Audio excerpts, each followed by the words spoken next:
c'est beaucoup moins connu. C'est-à-dire qu'une personne qui est en fauteuil roulant, l'accessibilité, elle est facile à comprendre, elle est facile à adapter. On va spontanément aider cette personne parce que c'est visible. On voit le besoin d'aide de la personne concernée.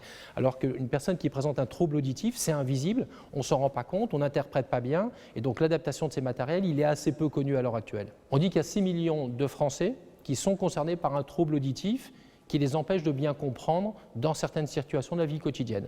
Donc parmi celles-là, il y a des personnes qui ne sont pas appareillées, qui devraient l'être. Il y a des gens appareillés, il y a des gens qui sont implantés. Pour moi, en tant qu'évidemment élue, en faisant des réunions dans cette salle, c'était vraiment indispensable parce on entend absolument parfaitement avec un confort auditif extraordinaire, vraiment. C'est comme porter des lunettes, voilà, c'est un handicap qui est celui-là, mais qui ne se voit pas, mais qu'il faut intégrer dans la vie de tous les jours pour que tout le monde s'entende. La boucle magnétique est liée par rapport à un ampli, donc cet ampli est connecté à la console de sono de la salle, et à cet ampli, on branche un câble électrique qui fait le tour de la salle. Le signal de l'ampli est, comme son nom l'indique, amplifié, envoyé dans cette boucle, dans ce câble de cuivre.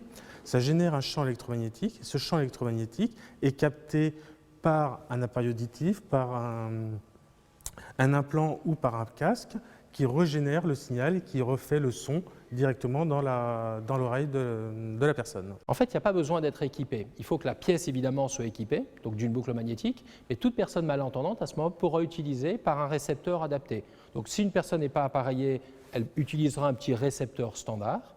Si elle est porteuse d'aide auditive, elle porte des appareils auditifs, elle a une fonction sur ces aides auditives qui permet de recevoir la boucle magnétique, et si elle est implantée, elle porte des implants cochléaires, elle a la possibilité aussi de recevoir ce signal. Le seul changement pour les personnes handicapées auditifs, c'est d'avoir un petit appareil comme celui-là qui permet d'avoir plusieurs canaux.